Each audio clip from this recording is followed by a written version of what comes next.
Thank you. Thanks for judging. We could not do this without you.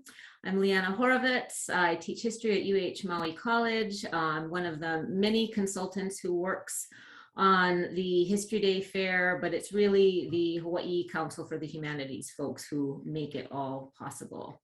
We'll be going over some key points today. Some of you have judged before, some for many years, some are very new. And for all of us, there's some new processes in doing this virtually. Usually orientation is on Saturday morning of the fair, but now it's being done prior to judging. Please be sure to check out the materials and resources that are posted up on the Hawaiʻi History Day Judge webpage. This includes videos covering different aspects of the judging. Some points covered refer to in-person fairs, but most of the information is very relevant, and this today will help provide some updates to that. So I'm going to just sort of lead us through this slideshow of information to kind of go over what History Day is, the processes, and your roles and responsibilities as judges. So we've got about an hour, and feel free to use the chat room and ask questions as we're going. And Cynthia and Dory and Shannon will jump in and chime in if there's other things to cover that I somehow miss. So Cynthia's just put in the chat room a link to our judges' resources on the Hawaii Council for the Humanities website. So that's a great place to go. All right, we're going to start with an introductory video, which includes some of the amended and updated information for our virtual fairs. So this was filmed pre-COVID, so some of the statements about how the fairs work are updated at the end of the video.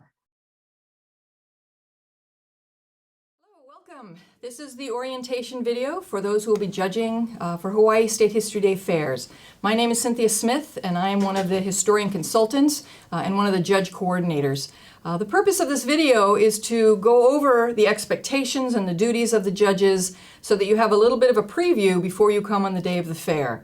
All of the information I'm going to be talking about, we will again go over on the orientation that takes place prior to the fair, but this gives you a chance to think ahead, plan ahead, and come in knowing what is expected of you as a judge.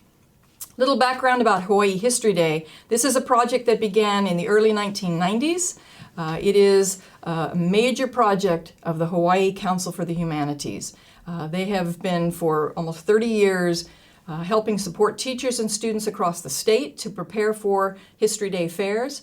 That support has included numerous workshops, a lot of resources posted on the web, and getting historians into the classroom to help consult with teachers and with students.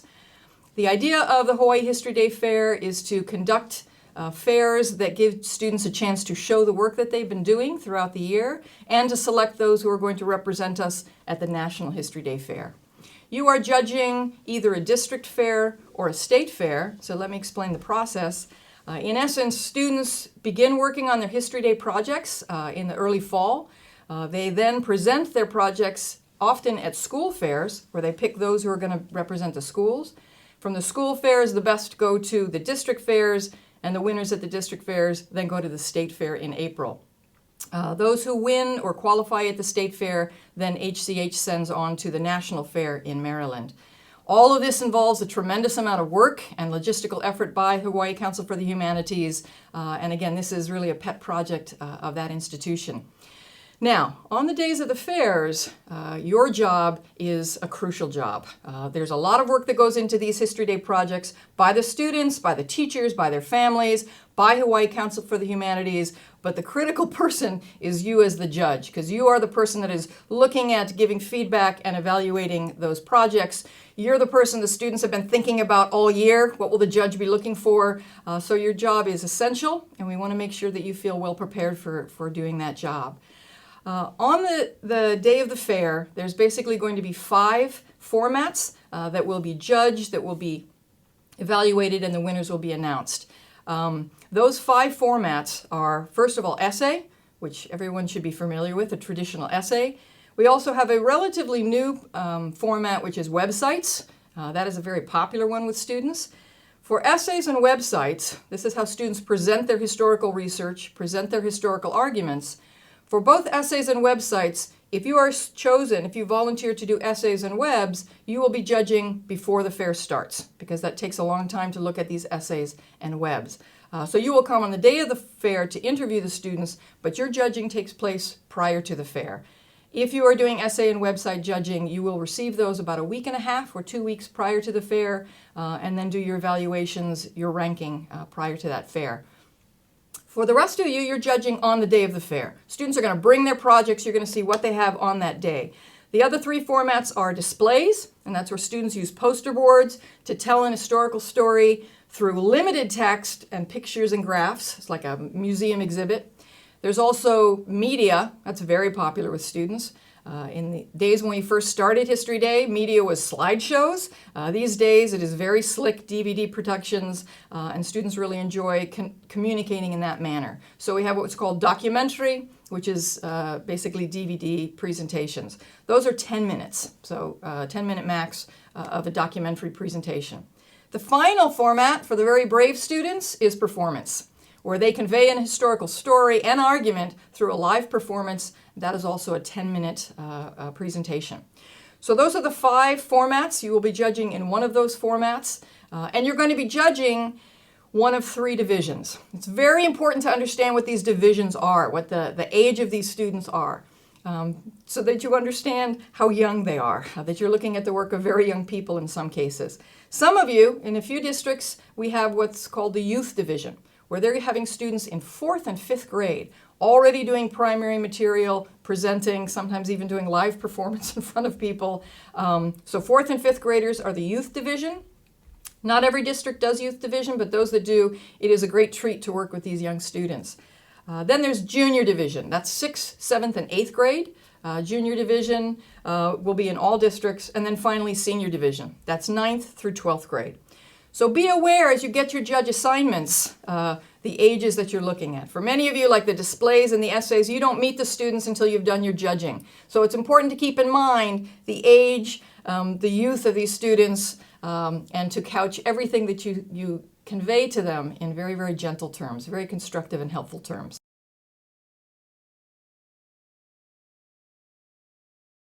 Hello, this is some updated information, an addendum to the orientation tape that you just finished viewing, based on the changes that we're making in 2022 for our district and state fairs. And this is all, of course, because of COVID.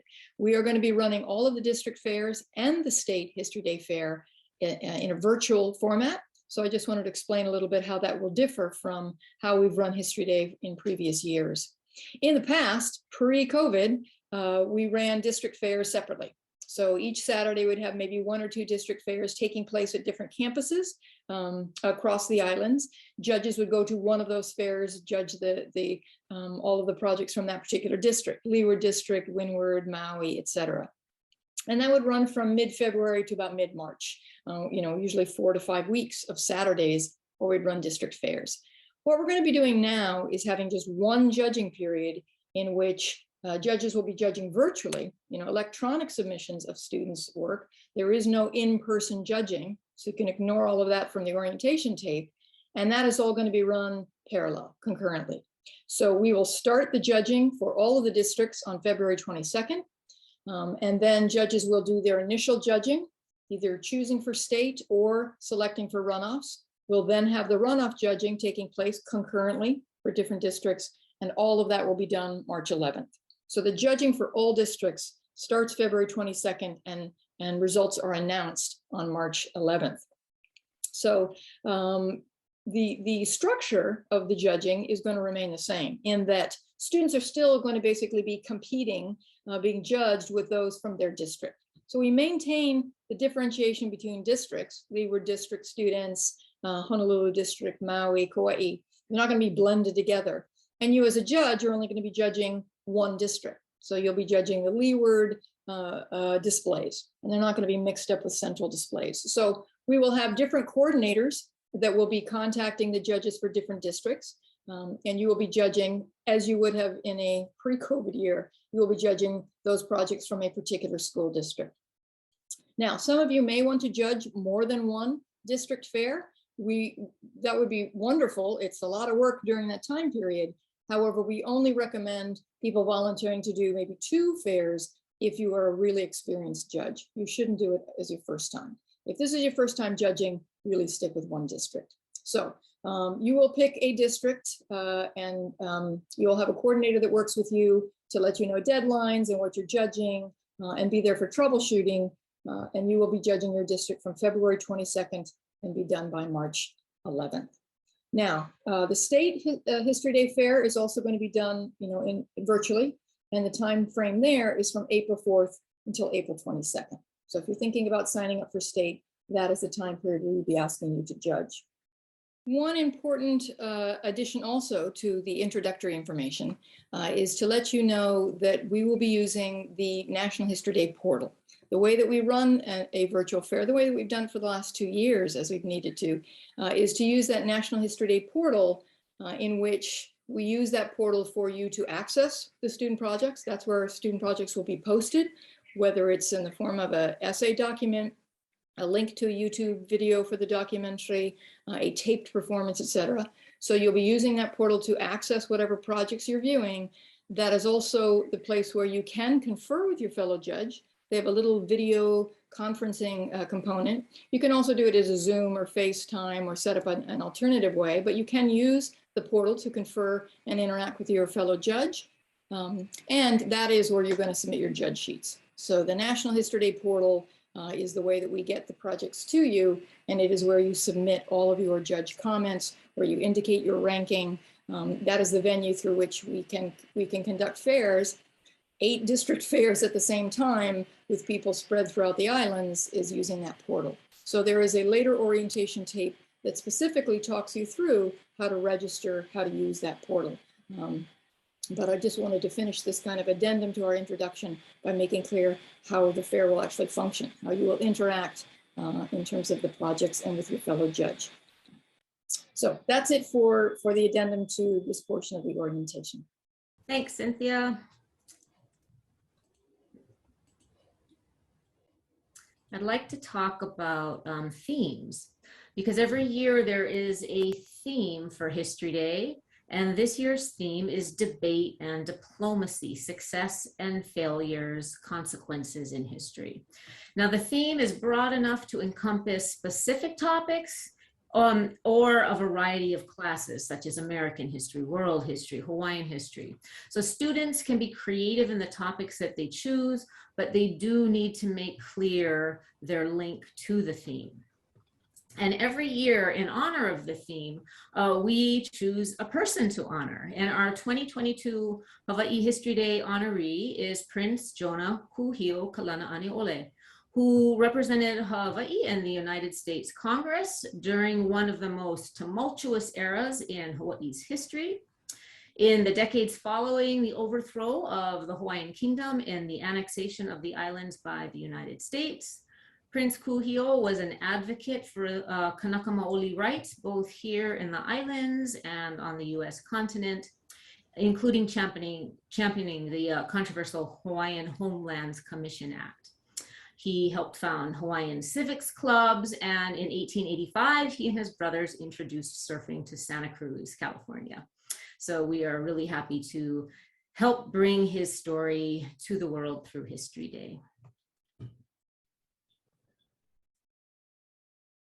So talking about the virtual fair logistics, as Cynthia said, all districts are being judged at the same time, although you as a judge are only judging projects from one district and one specific category and one age division, but it will all be happening concurrently across the state at the same time.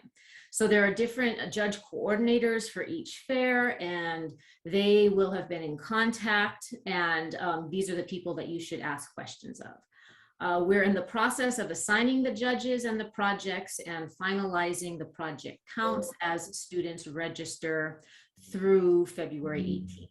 So we will not know the final counts until just before judging starts on the 22nd. And at that time, your fair coordinator will let you know what format and division you are judging.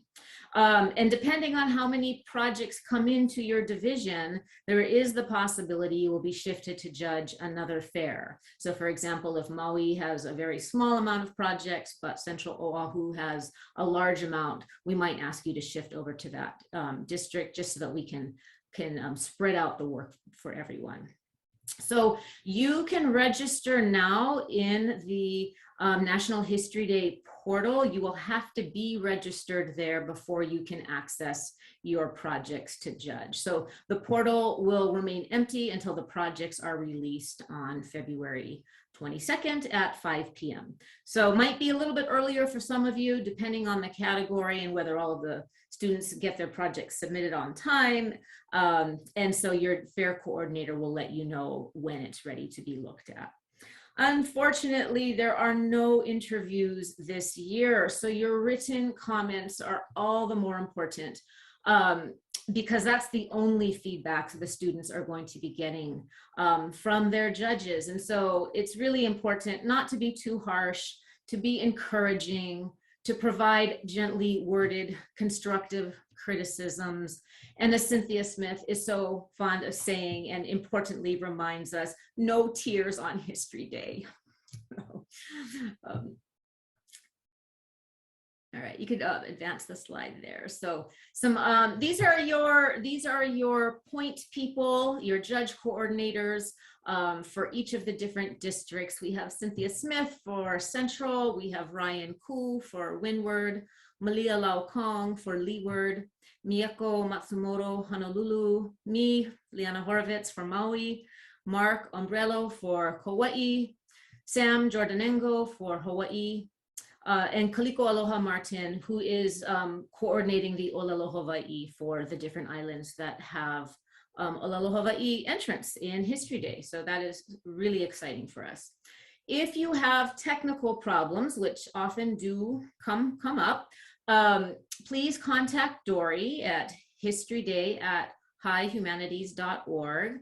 She is our tech guru and she responds really quickly to any problems you might have. And then contact as well your respective coordinator and we will work as quickly as possible to solve any problems. So let's advance to the next slide and we'll talk about the timeline.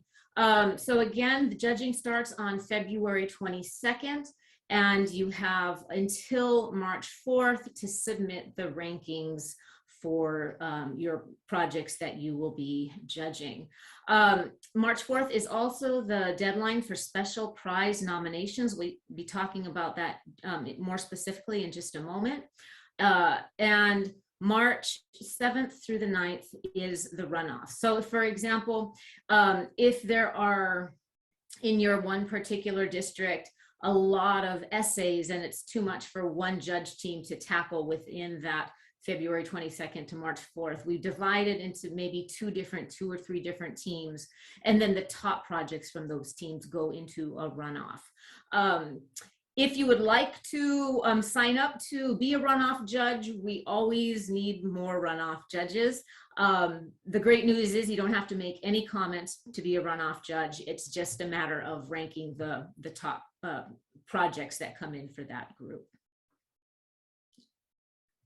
Deadlines for submitting the judging comments are after the deadline for the project, so you can take some extra time if you take a look at that. Whereas the project deadline, you need to submit your top ranks by the 4th, the runoffs are the 7th through the 9th. So you have a few more days after that to go over and fine tune your comments that you would like to get back to the students themselves. Next slide, please. So when we talk about duties, these are your tasks. The first thing is to access your project via the judges portal on the National History Day site. Look over the projects. All are posted as either PDFs or links to videos on the portal. And then be sure to have looked over the projects and maybe make yourself some initial comments and some notes prior to meeting with your judging team. You will confer with your co-judges, but it's important that you've had a chance to look at everything before you actually get together as a group. And again, you can use Zoom, you can use the National History Day portal link, phone, any medium which is comfortable for your entire team. And then once you've conferred with your judges and have discussed all of the projects together, then you will rank them. So it's really important that you all have a conversation, that you don't just do it by email, because so much can be missed in email conversations alone. So find the way that's most comfortable for you and your team to have a good conversation about these projects, and determine which ones will go on to state. So you'll be ranking all of the projects, but it's really the top 3 that are going on to state. So there's no need to sort of kind of nitpick about who gets 7th place or 8th place. That's not as important as just the top 3 that are going to go on to state. Let's see, again, for runoff judging, you're not commenting, you're just ranking. But we need to rank all of the projects to submit them in the portal. So that's the reason for ranking them all beyond the top 3. Let's see, what else? Providing feedback. Again, it's so important to, this is the most critical part of the whole task, really, because the teachers and the students learn from this. This is really a teaching moment. You should fill out the entire rubric that is provided for you, but judges will each individually fill out their own rubric and comments. And again, the comments should be gentle, and because there are no interviews, again, this is the only feedback that students will get from you. But the comments themselves, while you have met with your judging team to rank the projects, it is not a team comment back to the students. Each individual judge should write their own comments for that. And we're going to take a few minutes here to talk about special community awards. There are community members from different islands who are sort of sponsoring special awards, and I think we have a video to kind of explain what that is.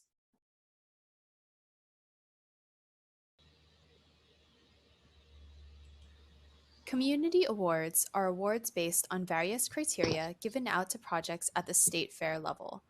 Nomination occurs at the district level. They are made possible through the generosity of numerous organizations, companies, and individuals. Here are 2 examples of winning projects and students from last year.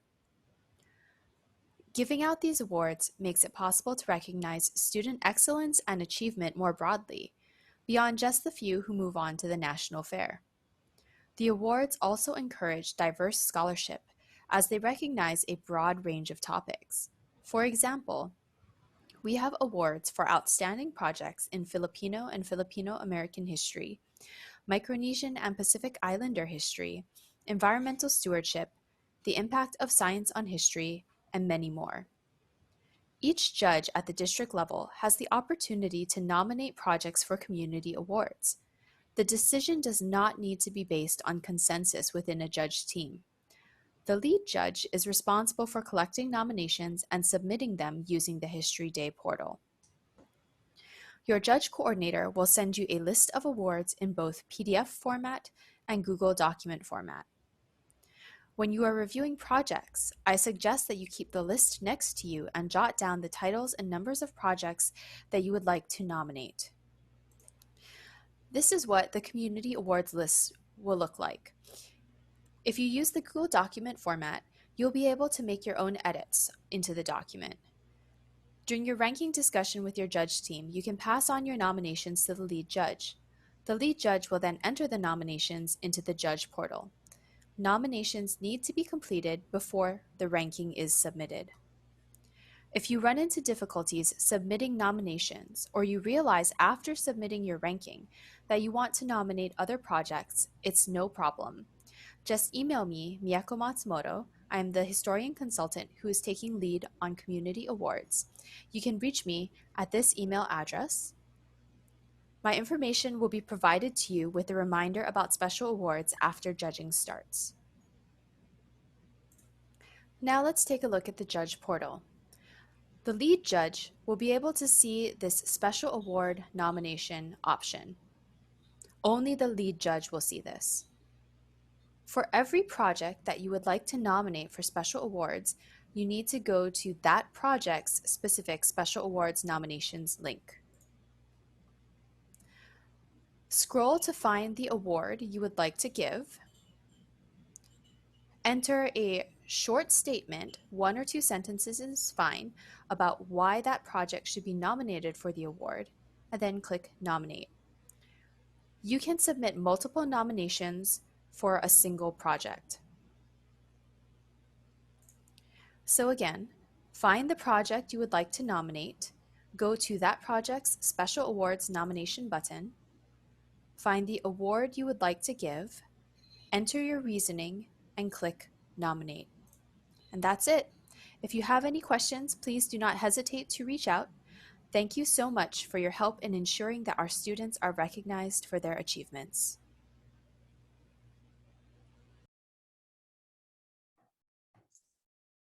So thank you. So these awards are so important because they really help the students know that they've done a good job other than just, say, placing in first place or second place, you know, that their work is really been seen and acknowledged. So thank you for that. Can we go to the next slide, Devin?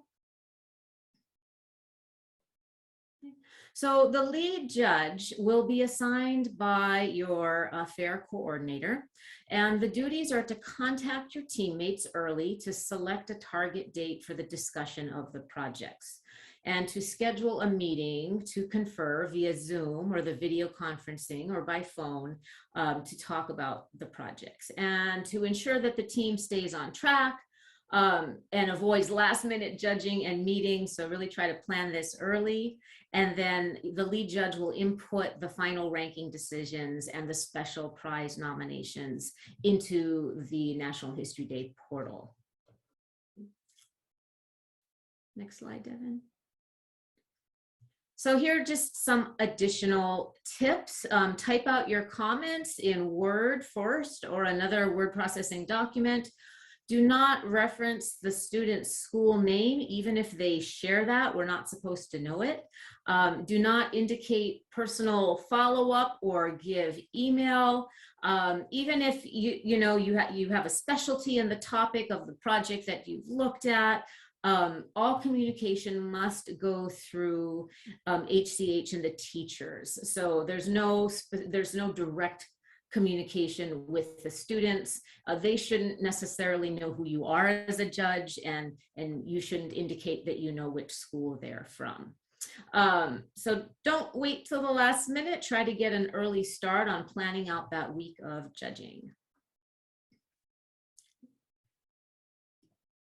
So for my favorite part of today and a little chance to sort of hear from you all, little community building activity. One of the most enjoyable aspects of judging is getting to meet peers on the day of History Day, networking and working with other committed educators in all professions. And that's one of the things that is sort of missing in this virtual format. You get to meet your little team that you're judging with, but not the wide array of judges that come from all over the state. So we want to try to do a little of that today, despite being virtual. So we're going to spend about 10 minutes sharing in breakout rooms and asking you to just share your answers to these 2 questions. Why do you judge? And what keeps bringing you back? Or if this is your first time, what made you decide to judge this year? So we'll put you into some breakout rooms for about 10 minutes. All right, so if we could advance to the next slide. I really appreciate learning about my colleagues and what pulls you back every year. And I'm so happy to see some new judges this year. sort of going out on a limb and trying this virtually for the first time. So we really appreciate that. Want to spend a little bit of time talking about judging criteria and what you should be looking for as a judge. We have a short video to help with this. And again, recognize that in this video, there's a few things that are different due to the virtual processes. And because National History Day has created a new judging sheet. So veteran judges, this will be a little bit different for you as well. Some key changes from past years is the rubric form. The criteria is more explicit and will give very specific and valuable feedback. So we'll go ahead and take a look at this video. Hello, for this segment of the orientation, we're going to be talking about judging criteria. So what is it that you're actually looking for in these projects as you do the ranking, and particularly as you give the feedback that students and teachers will later receive about where they were strong and where they can improve? National History Day has created kind of a brand new revised judge sheet. There have been some revisions over the past few years that have greatly improved the judge sheet. These sheets you can first of all look over now by looking at the resources page on Hawaii Council for the Humanities for judges. They're all posted up there. But when you get your projects, when they're released on the portal, you have a judge sheet for each project. It's already right there that you'll just fill in. Now, I'm going to go over these criteria very quickly. It is weighted now differently than it's been in the past. Now this judge sheet, first of all, is in the form of a rubric, which is wonderful. There's very, very clear criteria that you are looking at as you evaluate, as you provide feedback, broken down into 80% about the historical content, and 20% the presentation. So clarity of presentation or quality, communication skills. But mostly what you're looking at is the historical work that they've done, the historical merits. Now, starting with that, what you're looking at as you evaluate the historical work that they've done, first and foremost is research. Bibliography is part of every project that you look at. When I judge, that's the first thing I look at is the research that they've done. The criteria that they're supposed to apply and abide by is, first of all, and what you're evaluating, wide-ranging research. So not just one or two sources that they depend on entirely, but they've done a lot of research and used that research in their argumentation, and substantive research, right? Not superficial and weak secondary sources, but substantive wide-ranging research. A lot of that is the mark of a stellar project. Secondly, that they've done primary research. It is an expectation in History Day project that they have done primary research. The more the better. Most importantly, that it's not just listed there in the bibliography, but that you see the evidence of that primary research in the project itself, that's integrated. Specifically, it states that it helps to support the historical argument. So finding and using good secondary sources and primary sources is the starting point for your evaluation. Then you turn to the area of historical argumentation. This is a really big one, a big leap intellectually for students. This is where you absolutely can see the better project versus the ones that need a lot more work, the ones that are going on to state versus the ones that are not, is where students move beyond narrative, telling the story, and you'll find many projects where that's where they're focused, telling the story, to the next step of analyzing that story, analysis, saying something about it, coming to clear conclusions, a well-proven thesis, a strong conclusion, where they make comparisons, where they talk about causes and effects, etc. Now, narration is an important skill, and if students do a really good job telling the story accurately and a good story, commend them on that. But the better projects is where they move beyond that to saying something about that story, coming to conclusions. So there's a number of criteria related to historical analysis. There is historical argument, having a thesis or a claim that is supported with analysis and evidence. It's not just enough to assert things, you've got to prove it. So historical argument is an important criteria. Significance in history is another important criteria related to this idea of analysis.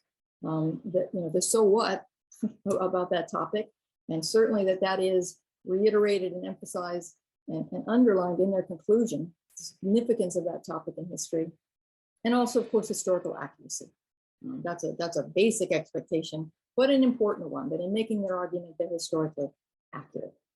There are other elements of historical argumentation that are the more nuanced aspects of doing really good history. That is a historical context, that they place the topic that they've chosen in the larger context, that they show an understanding of time and place, why this event even took place, how it affected people.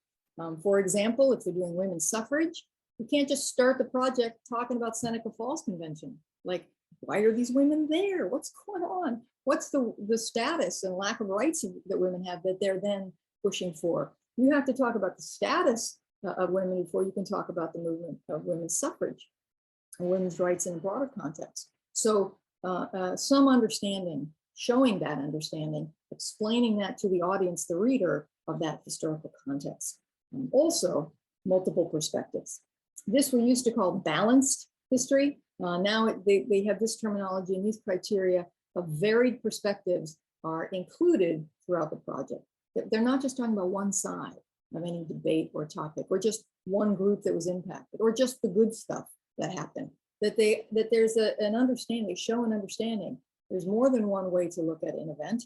There was more than one group of people whose agendas were in operation. There was more than one outcome. There was good and bad. There was short-term, long-term. So multiple perspectives, at least showing an understanding that and attempting to convey those different perspectives, at least more than one. Now they've got limits in time, right? For performance or video, they have limits in words for the other formats. So we don't expect them to do a doctoral thesis on multiple perspectives, but they need to show an understanding, and the really good projects are succinctly able to do that. So those are all of the elements of historical analysis and approach that you are evaluating. You're also evaluating their adherence to the theme. Every year there's a broad-based theme that they link their topics to. They can be very creative in how their topic links to that broader theme: communication history, conflict and compromise in history, technology and science. There's different themes.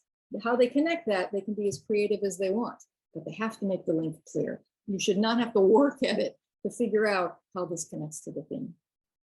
You are evaluating that link to the theme. What you are not evaluating is if you like the topic, right? This is really important.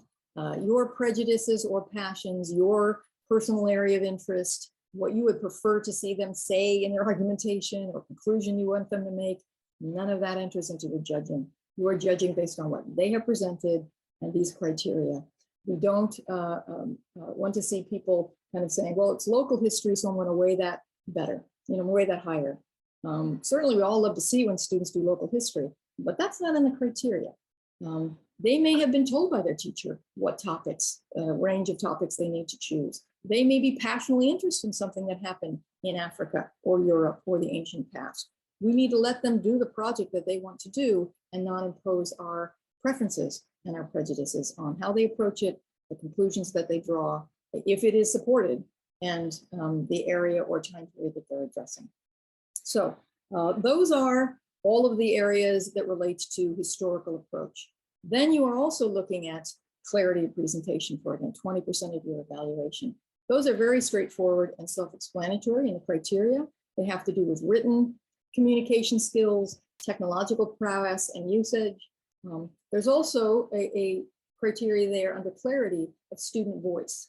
And what that means is that what's coming through, what's clearly presented, is their voice, right? That this is not just a project where they cut and pasted, quoted a whole bunch of secondary sources and threaded it together, but did you actually see their working through it? You hear their voice somewhere in there of their analysis, their own words, that it's not just too dependent on everybody else's conclusions. And that becomes part of that clarity evaluation. Finally, there are rules associated with each format. Those are listed on each format's judge page, exhibit, performance, etc.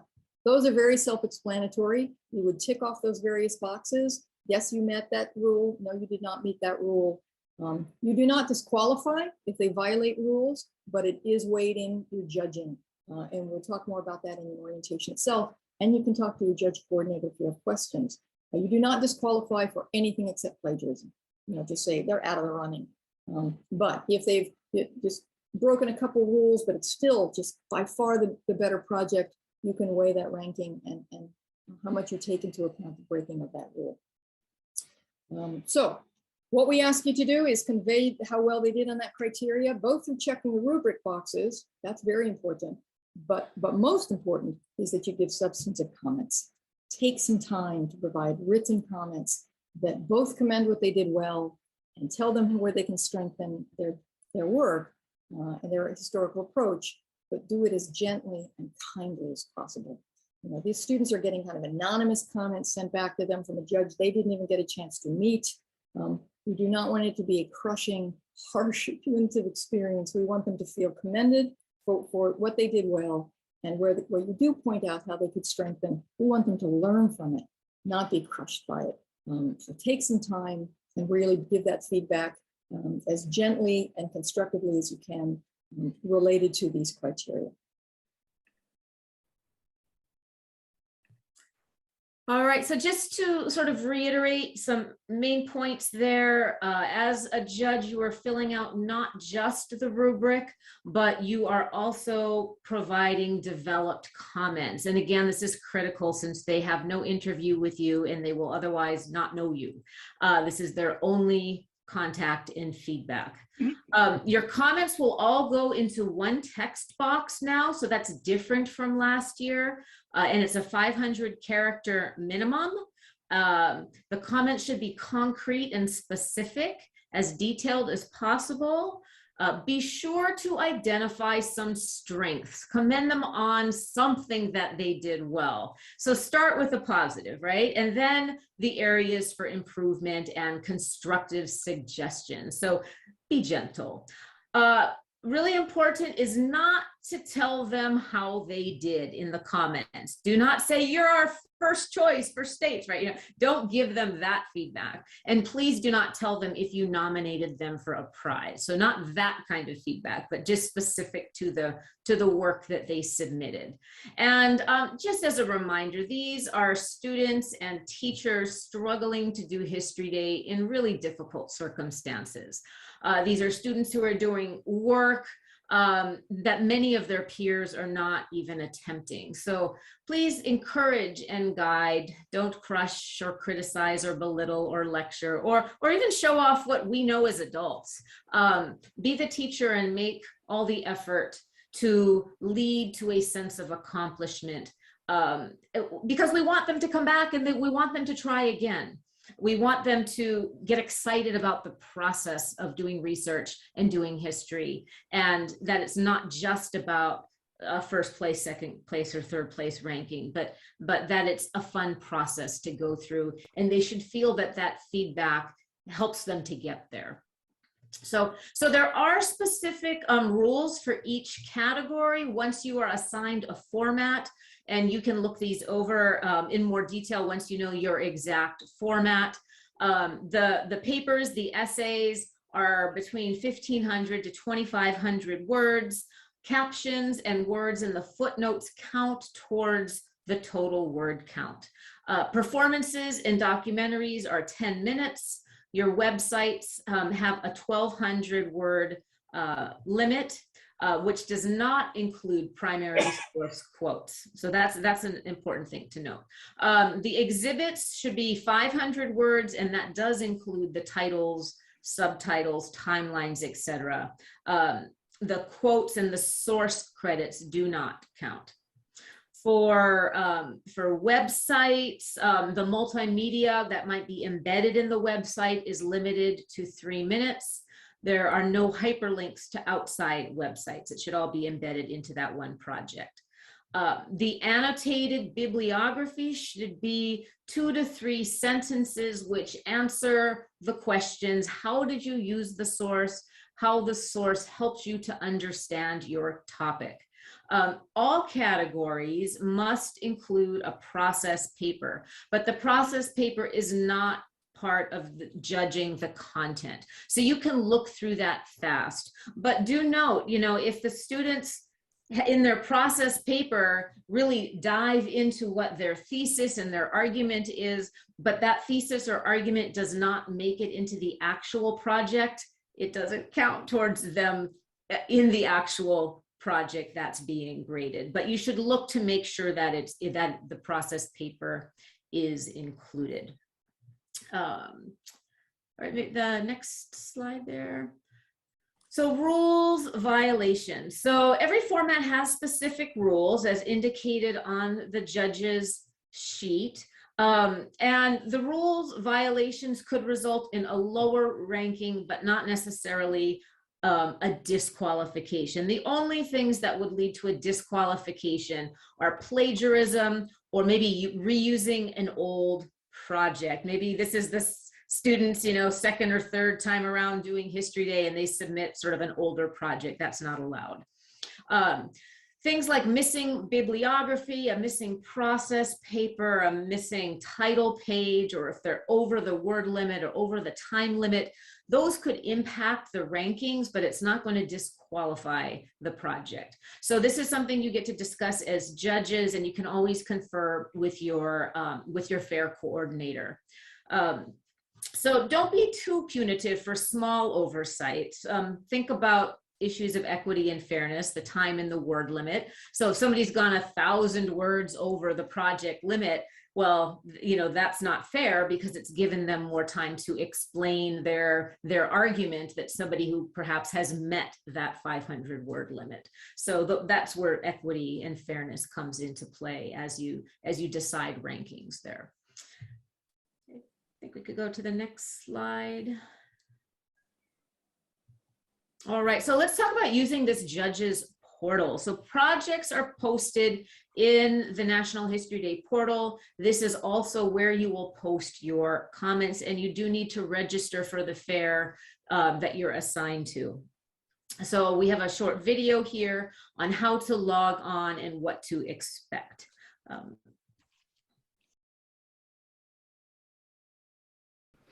Thank you for judging for our Hawaiʻi History Day fairs. This video will guide you step by step through the registration process. To start your registration, click the link your consultant sent you. When the window opens, look for Judge Main. You will be creating a new account. Fill out the required information and press Create Account. At the next window, choose Judge and fill out all the information required.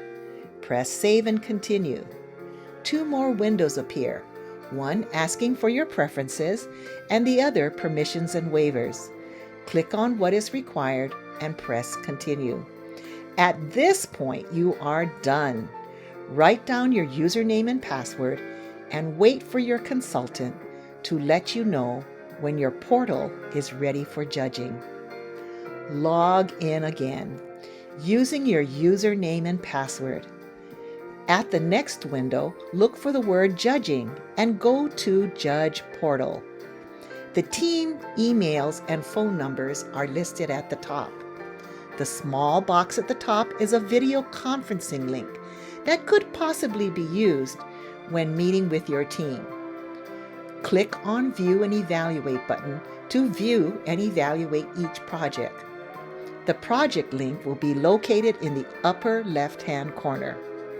After reviewing the project, click on each bubble that best represents the criteria achieved. Select the rules compliance. Fill out the comment section. A minimum of 500 characters are required, but there is no maximum. The personal notes section can only be seen by you and your teammates. Save your comments or use the Save and Submit button when you are completely finished with each student evaluation. Pressing Save and Submit allows your teammates to see what you have written. You can continue to make changes, especially after your team has met together. The team captain or lead judge has added responsibilities. He or she needs to submit the ranking, add special awards, and lock the room by pressing the button Submitting to NHD. Once the room is locked, teammates cannot go back in and make changes. If the Submit to NHD button was pressed by accident, please contact your consultant and we can get your room reopened. We appreciate all you do to help our Hawaii students succeed.